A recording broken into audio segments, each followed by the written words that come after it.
皆さんこんにちは。心の健康ナビチャンネルへようこそ。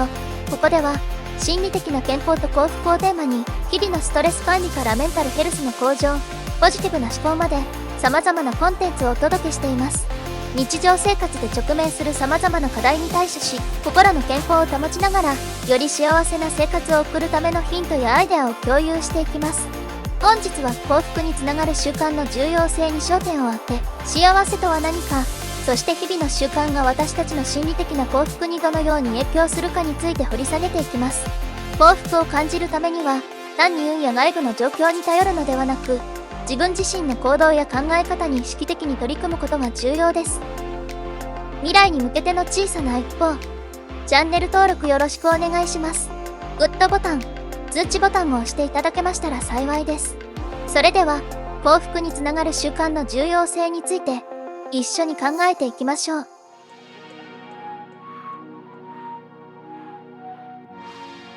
幸福感とは、個人の主観的な満足度や人生に対する肯定的な評価を指します。心理学者たちは、幸福を主観的な幸福感と心理的幸福感の2つの側面から捉えています。前者は自己の人生に対する満足度や感じる喜びの度合いを、後者は人生の意味、達成感、自己実現など、より深い次元の幸福を示します。これらの研究結果は、日常の小さな習慣が、長期的に見て私たちの心の健康と幸福に大きな影響を与えることを示しています。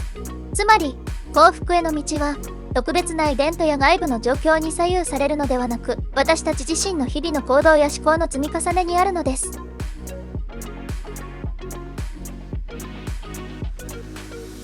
様々な研究が、日々の習慣がこれらの幸福感に大きく影響することを示しています。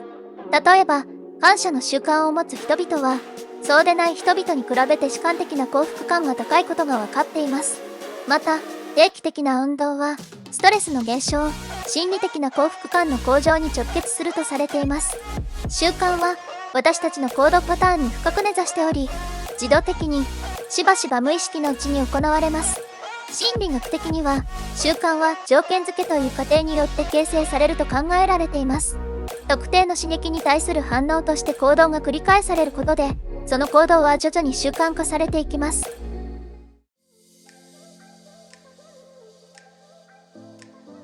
幸福につながる習慣を形成することは、この過程を利用することを意味します。例えば、毎日決まった時間に瞑想を行うことで、瞑想という行動がその時間の刺激に対する自然な反応となります。このようにして習慣化された行動は、ストレスを軽減し、集中力を高め、結果として心理的な幸福感を向上させることができます。習慣の力を利用することで、私たちはより良い心の健康を目指し、幸福感を高めるための積極的な一歩を踏み出すことができます。習慣は小さな行動の積み重ねですが、その影響は計り知れません。日々の生活の中で意識的に良い習慣を形成し、維持することが幸福への鍵となるのです。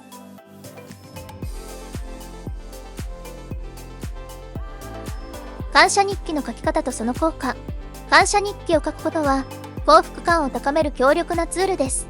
この習慣を始めるにあたって、毎日または週に数回、その日に起こったポジティブな出来事や、感謝するべき人々、事象について書き留めます。ポイントは、大きな出来事だけでなく、日常の小さな幸せにも目を向けることです。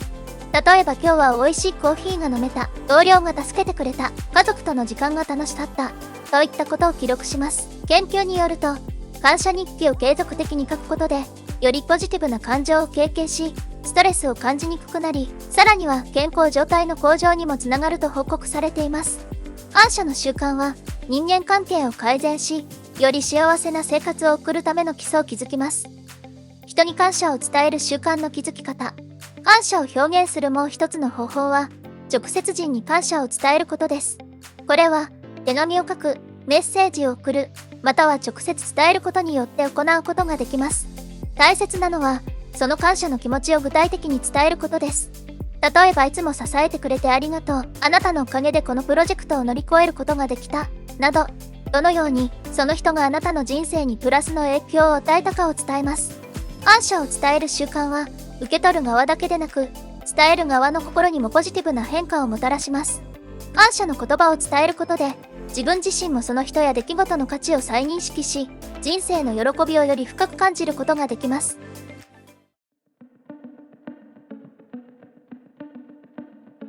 運動の習慣と心の健康。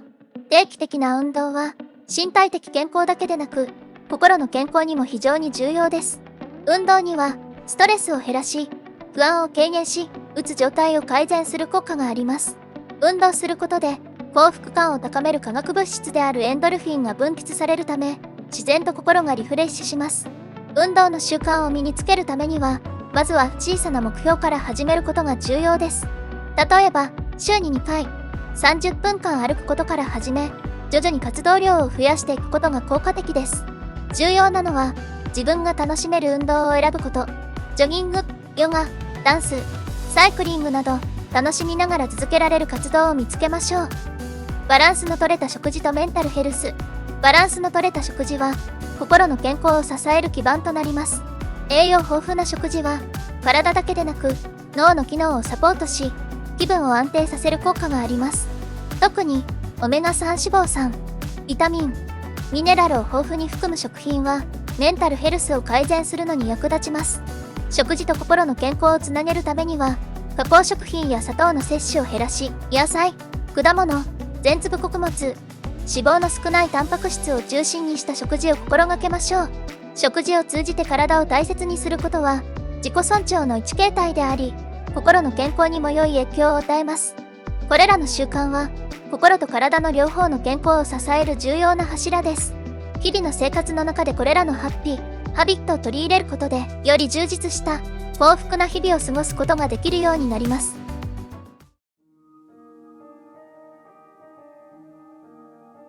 趣味や個人的な興味を追求することは、精神的な幸福感を大きく高める要素の一つです。これらの活動は、ストレスを軽減し、自己実現への道を開き、人生に対する満足感をもたらします。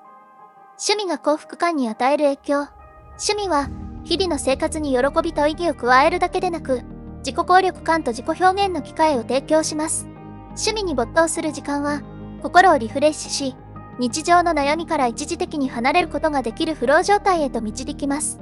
この状態では、時間が忘れられ、完全に活動に没頭することができます。趣味を持つ人は、ストレスが少なく、自己評価が高く、人生に対する満足度が高いと報告されています。新しい趣味を見つける方法。新しい趣味を見つけることは、時に挑戦的なことがありますが、自分の興味や情熱を発見することで、人生に新たな喜びとエネルギーをもたらすことができます。新しい趣味を見つける一つの方法は、様々な活動に手を出してみることです。地元のクラスやワークショップに参加する、オンラインコースを受講する、友人や家族が楽しんでいる趣味を試してみるなど、興味を持ったものは何でも試してみましょう。また、過去に楽しんでいたが時間がなくなってしまった活動に再び取り組むのも良い方法です。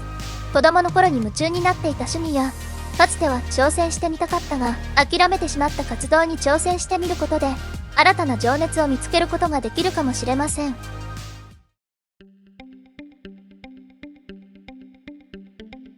サポートグループやオンラインコミュニティの活用は、習慣化の過程で大きな助けとなります。他の人々と経験を共有し、相互に励まし合うことで、習慣を維持するための追加のモチベーション源を得ることができます。また、家族や友人との習慣共有は、それらを維持しやすくするだけでなく、より楽しいものにすることができます。これらの戦略を利用して、ハビットを日常生活に習慣化し、長期的な幸福と健康を実現しましょう。今回の動画では、幸福につながる習慣の重要性というテーマのもと、幸福感を高めるための具体的な習慣や、それらを日常生活にどのように取り入れ、習慣化していくかについてお話ししました。私たちが日々の生活の中で取り組む小さな行動や、心がけ一つが、長い目で見ると、私たちの心の健康や幸福感に大きな影響を与えることがわかります。感謝の気持ちを表すこと、定期的な運動、バランスの取れた食事、そして趣味や興味を追求する時間を確保することなど、これらすべてが幸福へとつながる習慣です。実際にこれらの習慣を取り入れることは、時に挑戦的かもしれません。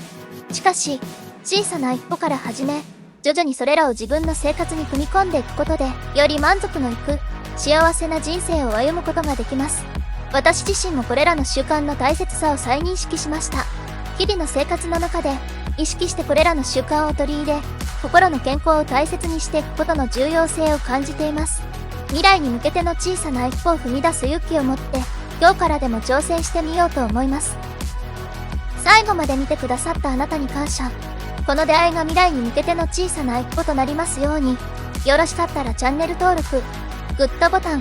通知ボタンも押していただけたら幸いです。皆さんの心の健康と幸福のために、引き続き有意義なコンテンツをお届けしていきます。次回の動画でも、お会いできることを楽しみにしています。私たちの動画にまたいらしてくださいね。